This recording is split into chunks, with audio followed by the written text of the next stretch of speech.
اس میں چینجز وہ نہیں آتی۔ اب سمجھ آ گئی میری بات؟ اچھا جی، آگے پڑھوں مبنی و معرب کی اقسام۔ اچھا جی، مبنی اور مغرب کے اقسام۔ اب آپ نے مبنی کی تعریف بھی جان لی، مغرب کی بھی جان لی، اب آگے وہ آپ کو بتا رہے ہیں کہ ان کی تقسیمات کیا ہے کس میں۔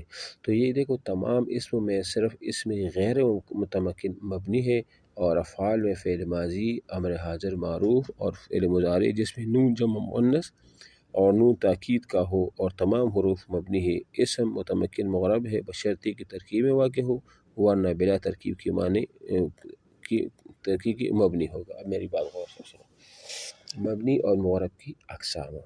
یہاں پر انہوں نے لکھا ہے کہ تمام اسم میں صرف اسم غیر متمکن مبنی ہے۔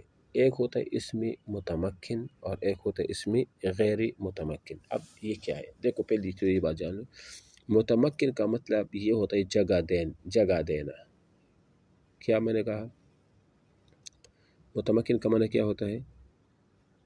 جگہ دینا، یعنی جو جگہ دینے کا مطلب یہ ہے کہ جو اسم متمکن ہوگا جس کو ہم متمکن کہیں گے، وہ جگہ دیتا ہے۔ کس کو جگہ دے گا؟ اعراب کو جگہ دے گا۔ کس کو جگہ دے گا؟ اعراب کو جگہ دے گا۔ اب مثال میں ایسے کہہ دوں نا، زیدن جب ترکیب میں واقع ہو، ترکیب یا مطلب یہ ہے کہ کبھی اس پر جا عامل آتا ہے، کبھی رأیت آتا ہے، کبھی مررت بہذا بزیدن آتا ہے، تو یہ ترکیب میں واقع ہے نا۔ تو جہاں پر ایسا ہونا تو اس کو ہم متمکن بھی کہیں۔ اسم مغرب کا دوسرا نام سمجھے اسم متمکن ہے۔ اسم مغرب کا دوسرا نام کیا ہے؟ اسم متمکن ہے، یعنی یہ چونکہ اعراب کو جگہ دیتا ہے نا، اعراب اس پر بدلتے رہتے ہیں، اس لیے اس کو اسم متمکن کہا گیا ہے۔ اور دوسرا ہوتا ہے جس کو ہم اسم غیر متمکن کہتے ہیں۔ غیر متمکن کو کس چیز کا دوسرا نام ہے؟ مبنی کا دوسرا نام ہے۔ کس کا؟ مبنی کا۔ تو غیر متمکن کا مطلب یہ ہوا جو اعراب کو جگہ نہ دے، جو اعراب کو جگہ نہ دے۔ تو اعراب کو مجھے بتائے مبنی جگہ نہیں دیتا یا مغرب نہیں دیتا؟ مبنی نہیں دیتا نا۔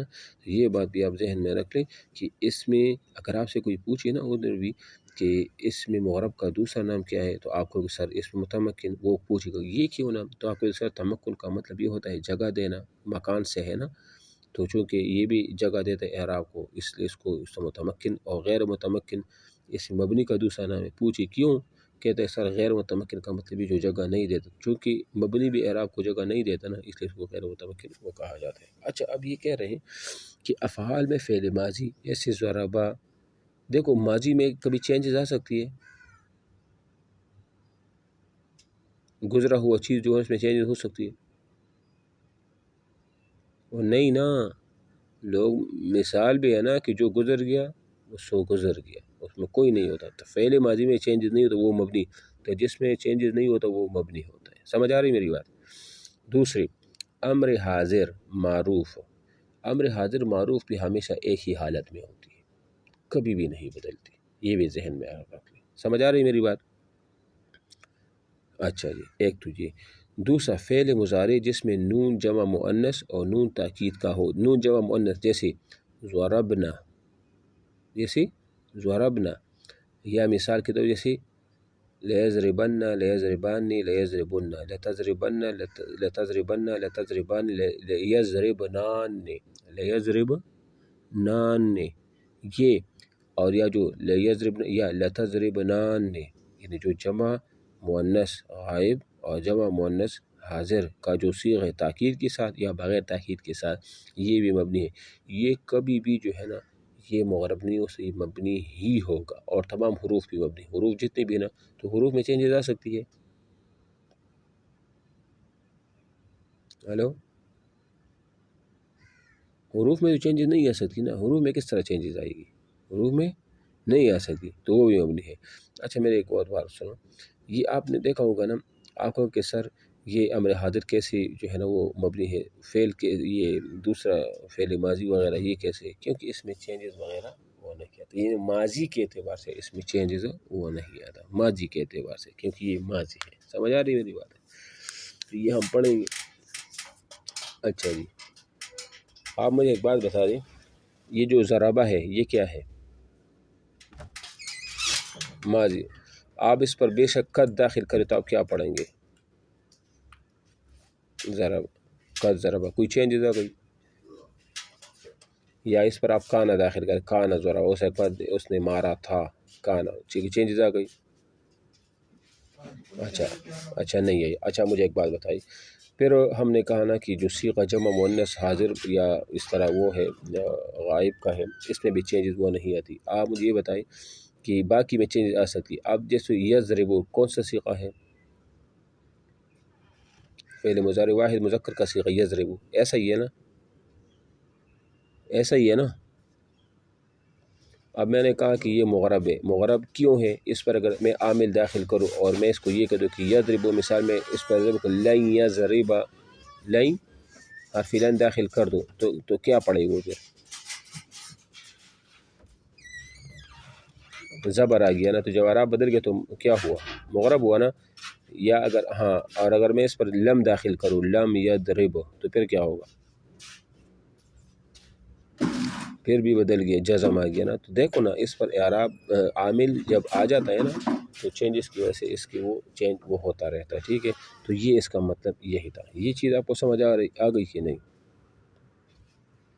ٹھیک ہے، تو یہ اتنا مشکل نہیں ہے.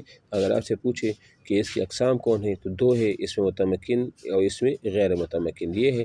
اور پھر اس میں غیر متمکن میں جو کہ مبنی ہے، اس میں جو مبنی ہے وہ فعل ماضی ہے اور امر حاضر معروف ہے. اور اسی طرح جو ہے نا باقی فعل مضارع جس میں نون جمع مؤنث اور نون تاکید کا ہو، اور تمام حروف وہ بھی مبنی ہے. اس میں متمکن معرب ہے بشرطی کی ترکیب ہے. اچھا، اس میں متمکن معرب ہے بشرطی کی ترکیب میں واقع ہو. ایک اور بات آپ کو میں بتا دوں، یہ جو زید ہے اگر اس کو میں ترکیب میں نہ لاؤں تو زید تو ویسے زیدن بھی پڑھا جاتا ہے، زیدن بھی پڑھا جاتا ہے اور زیدن بھی پڑھا جاتا ہے. کیا ترکیب کے بغیر یہ معرب ہو سکتا ہے؟ کس طرح نہیں ہوگا؟ کون بتائے گا؟ جی مجھے ایک بات بتا دیں، ترکیب کا مطلب یہ ہوتا ہے نا کہ جب ایک اسم ترکیب میں ہوتا ہے نا، اس کا مطلب یہ ہے کہ یہ اس گاڑی کی مثال ہے نا جو چل رہی ہو. جو تو چلتی ہوئی گاڑی کبھی کھڈے میں جاتی ہے، کبھی رائٹ کی طرف جاتی ہے، کبھی لیفٹ کی طرف جاتی ہے، کبھی ہلتی ہے، کبھی کیا ہے، مطلب اس طرح ہوتا ہے نا. تو کبھی ایک گیئر لگتا ہے، کبھی دوسرا گیئر لگتا ہے، تو چینجز آ جاتی ہے. آپ مجھے یہ بتائیں جو اس